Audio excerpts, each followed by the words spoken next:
Kenalkan, nama saya Sedatul Rosi, NIM 051893956, Prodi Teknologi Pendidikan UPWJJ Padang. Video kali ini saya buat untuk memenuhi tugas 3 mata kuliah Teknologi Pendidikan dalam pendidikan jarak jauh. Dalam tugas ketiga ini yaitu membuat video kesimpulan dari materi pertemuan 1-7. Kesimpulan materi teknologi pendidikan dalam pendidikan jarak jauh. Yang pertama yaitu teknologi pendidikan sebagai fondasi pendidikan jarak jauh. Berkembang dari media cetak hingga digital menjadi bidang ilmu berbasis desain pembelajaran ELI 1963, desain pesan untuk mengendalikan proses belajar. Maksud dari poin-poin ini yaitu teknologi pendidikan tidak lagi sekedar menggunakan media, tetapi telah berkembang menjadi suatu bidang ilmu yang berfokus pada desain sistematis pembelajaran. Definisi formal ELI 1963 menekankan bahwa teknologi pendidikan adalah desain pesan untuk mengendalikan proses belajar. Proses ini semakin penting dalam pendidikan jarak jauh yang membutuhkan perencanaan yang matang, efisien, dan berbasis riset. Yang kedua yaitu teori dan konsep dasar pendidikan jarak jauh.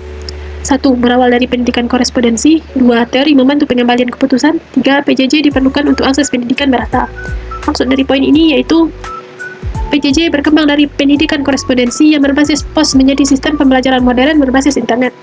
Teori seperti Holmberg menegaskan bahwa teori diperlukan untuk membantu praktisi pengambilan keputusan tepat dalam merancang program PJJ, memilih media, menghitung efisiensi biaya, dan menentukan layanan peserta didik.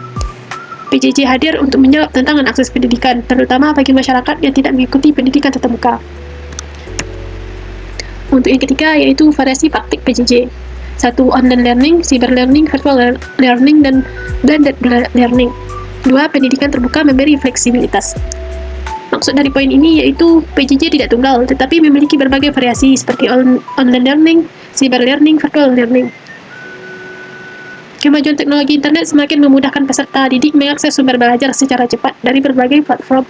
Selain itu, pendidikan terbuka memberi kebebasan dalam memilih waktu, program, dan jalur pendidikan tanpa banyak batasan administratif.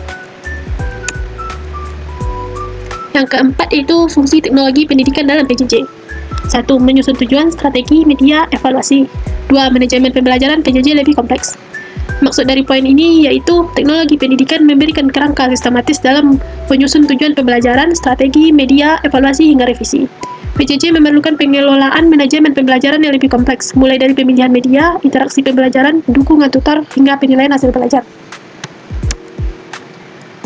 Untuk yang kelima yaitu era revolusi industri 4.0.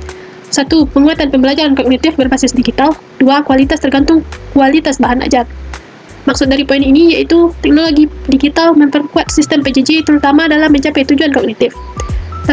Tantangan tetap ada pada pembelajaran efektif dan psikomotorik yang masih membutuhkan kehadiran fisik. Kualitas PJJ sangat dipengaruhi oleh kualitas bahan ajar yang didesain secara sistematik untuk mencapai standar pembelajaran yang optimal. Yang keenam, pengembangan bahan pembelajaran PJJ. 1. Mengandung konten aktivitas belajar. 2. BP Guru berbasis R&D. 3. Tes objektif, esai, observasi, skala sikap. Maksud dari poin ini yaitu bahan ajar PJJ tidak hanya berisi konten, tetapi juga langkah-langkah kegiatan belajar yang harus dilalui peserta didik. Bahan pembelajaran generasi baru atau BP Guru, universitas terbuka dikembangkan dengan pendekatan penelitian dan pengembangan sehingga lebih interaktif, komunikatif, dan ramah belajar mandiri. Penilaian hasil belajar dapat berupa tes objektif, esai, observasi kinerja, atau penilaian sikap. Yang ketujuh, manajemen sistem PJJ. 1. Subsistem dasar, utama, jaminan kualitas. 2. Tahap pengembangan, reproduksi, distribusi. Maksud dari poin ini yaitu sistem PJJ terdiri dari subsistem dasar, subsistem utama, dan subsistem jaminan kualitas. Manajemen bahan pembelajaran meliputi pengembangan, reproduksi, penyimpanan, pengepakan, dan distribusi. Tahap distribusi merupakan proses penting dalam menjamin bahan ajar sampai kepada peserta didik tepat pada waktu dan kondisi baik. Kesimpulan umum untuk pertemuan 1-7 yaitu PJJ adalah sistem pendidikan modern yang kompleks, fleksibel, dan berbasis teknologi.